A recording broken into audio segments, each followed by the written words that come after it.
Right, what we've got here are we've got two models from Taurus, which are the 300 and the 301 models. They've both got 0.3mm nozzles, and I'll just show the different features on both and see what you get in the box.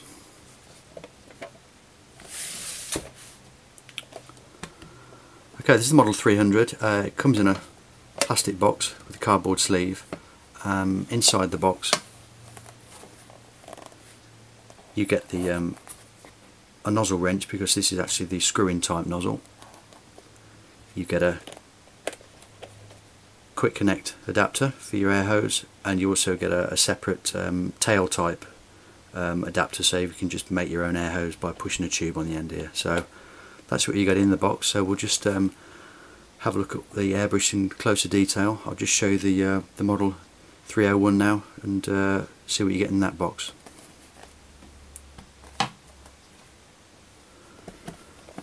Okay, this is Model 301.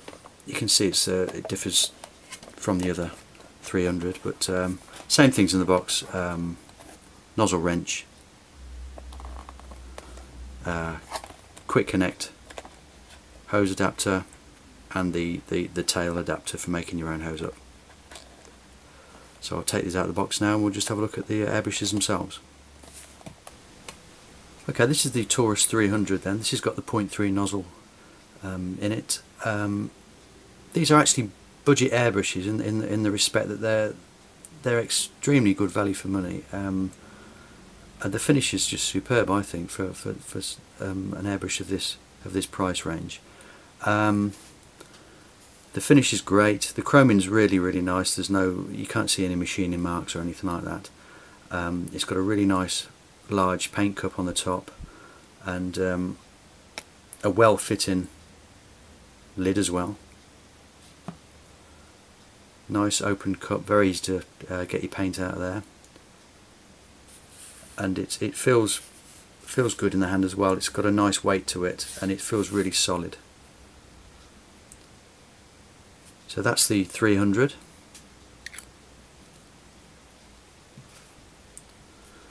.301, similar spec to the 300 in that it's got a 0.3 nozzle again. Different colour, different shape paint cup, but again it has got a well-fitting lid. This has also actually got a needle limiter, so you screw this in and out to reduce the amount of travel. On both of these the trigger mechanism is nice and smooth. Slots machined well in the actual body. Same as the 300. The chroming on this is fantastic.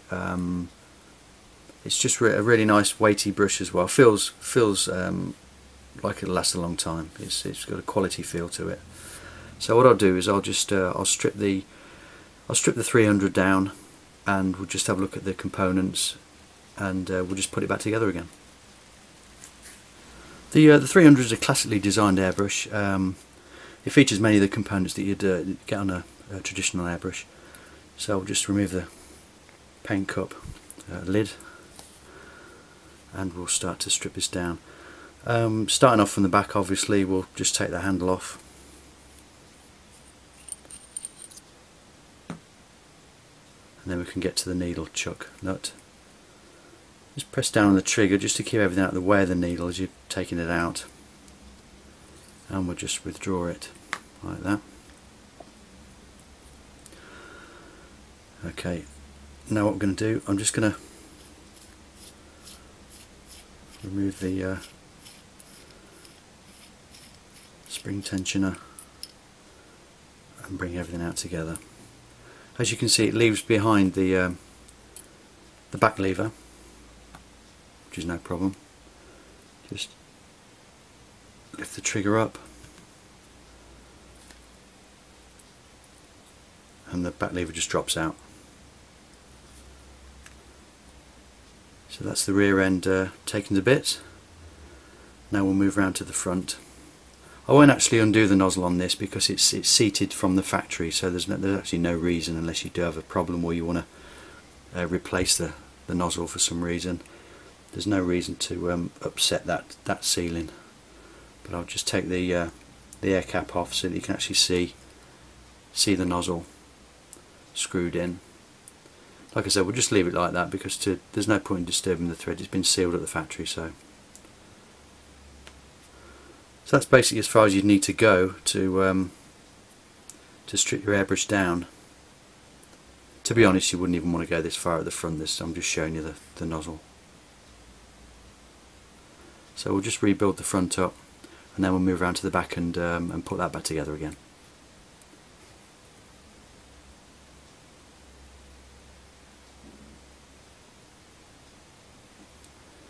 Just make sure when you're putting these things back together again that you don't cross thread anything, so that's just finger tight.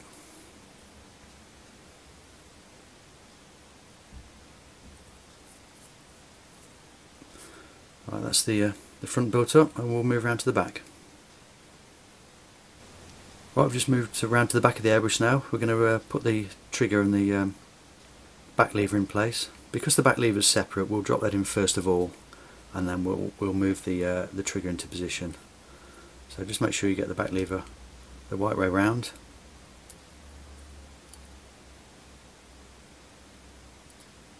Keep your airbrush tilted up like that. It'll fall to the back of the slot. The trigger itself has a pin through it at the bottom, so you insert it into the slot, then twist it round, and then it'll drop into the air valve. There's a scallop on the bottom of the trigger, as you can see there. That goes towards the back of the airbrush. So we'll just drop it in, twist it round, and then you can feel it's located on the air valve. Okay, with the trigger in position, it's just now time to put this back together again. There's a slot machine in the bottom of the needle tube that actually runs against a screw inside here. So just make sure you get the slot at the bottom.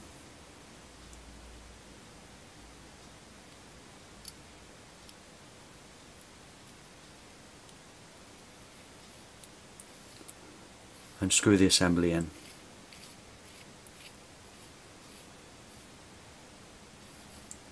You'll see that the actual back lever now sits against the back of the trigger, which is where it should be.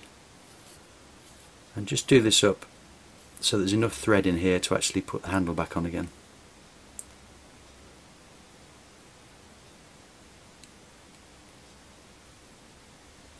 I think that's probably enough now. You can feel it, make sure everything's running freely just by operating the trigger. Now what we'll do is we'll insert the needle.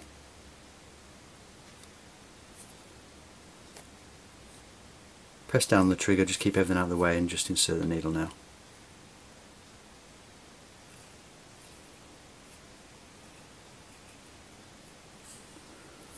That's it. You can feel it just coming against the nozzle. As soon as it comes to a stop, do the chuck nut up, and that's it.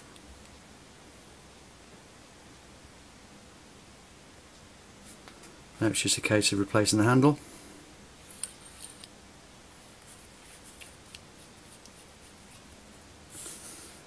And that's your airbrush back together again. Simple as that. So there you have the Taurus 300 and 301 airbrushes. Really nice airbrushes. I've used them. You can get really nice atomization, good detail, really well made, great price, and depending on what model you do get different features. As I said, this one's got the needle limiter on it. They also do models with smaller cups. They also do a couple of models with a 0.2 nozzle configuration, and just really good workhorses. I think. I mean, if you got one of these, I'm sure it would last forever, really. So excellent brushes, excellent price.